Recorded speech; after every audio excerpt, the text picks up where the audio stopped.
আসসালামু আলাইকুম এভরিওয়ান। আমি আজকে মুরগির মাংস ভুনা করব, তাই আমি কড়াই কিছুটা তেল দিয়ে নিয়েছি। এবার দারুচিনি, এলাচ, লবঙ্গ, গোলমরিচ, তেজপাতা সব মশলা একে একে দিয়ে নিয়েছি। এবার এটা একটু নেড়ে নেব।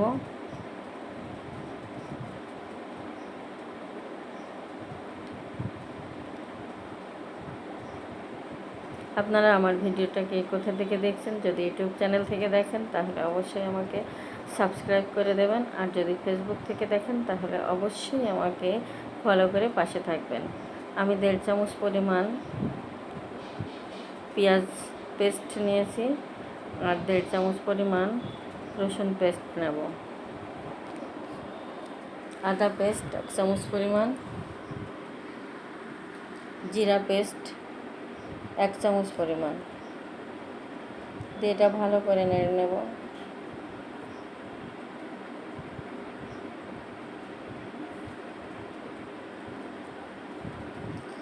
ধনিয়া গুঁড়া 1.5 চামচ পরিমাণ, জিরা গুঁড়া 1 চামচ পরিমাণ,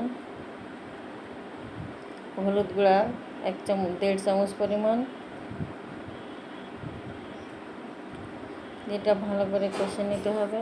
আমি 2 চামচ পরিমাণ শুকনো মরিচের গুঁড়া দিয়ে নেব।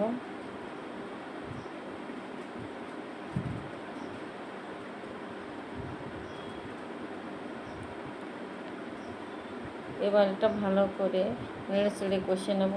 একটু সামান্য পানি দিয়ে কষিয়ে নেব আমি।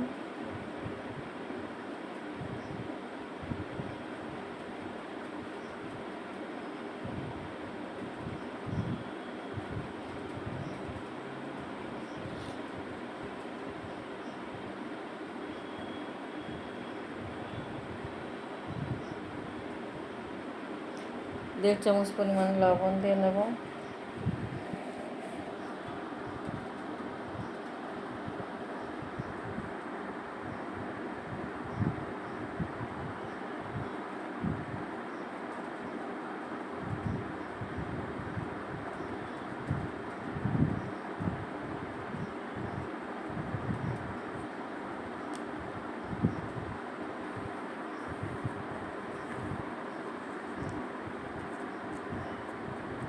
এ পর্যায়ে আমি মুরগির মাংসগুলো দিয়ে কষিয়ে নেব। আমি মুরগির মাংস দিয়ে দিয়েছি। এবার এটা ভালো করে নেড়ে নেব। আমি কোনো পানি ব্যবহার করব না। এটা নাড়তে নাড়তে যে পানি বের হবে তাতেই কষানো হয়ে যাবে। এবার যে আমি ঢেকে দিয়ে আস্তে আস্তে এটা নেড়ে নেব, কষিয়ে নেব। ঢাকনাটা তুলে নিয়ে একটু নেড়ে দেব, তা না হলে নিচে ধরে যেতে পারে।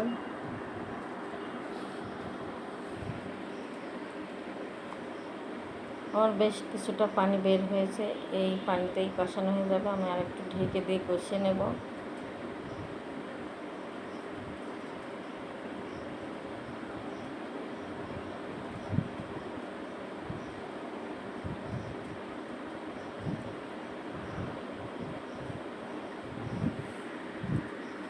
বেশ কিছুটা পানি বের হয়েছে, এতে কষানো হয়ে যাবে।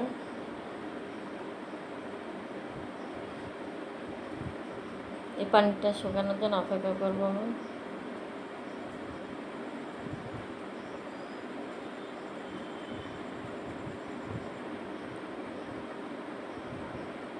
এবার আমি ঝোলের জন্য অল্প সামান্য পানি দেব। যেহেতু আমি ভুনা করব তাই এটা সিদ্ধর জন্য পানি দিতে হবে অল্প পরিমাণ, খুব বেশি পানি দেওয়া যাবে না।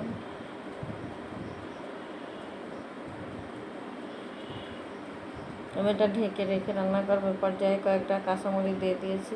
কাঁচামরিচটা দিলে ফ্লেভারটা ভালো আসে। তা আমার মাংস প্রায় হয়ে গেছে। তো আপনাদের কার কার এরকম মুরগির মাংস ভুনা ভালো লাগে অবশ্যই কমেন্টসে জানাবেন। আল্লাহ হাফেজ।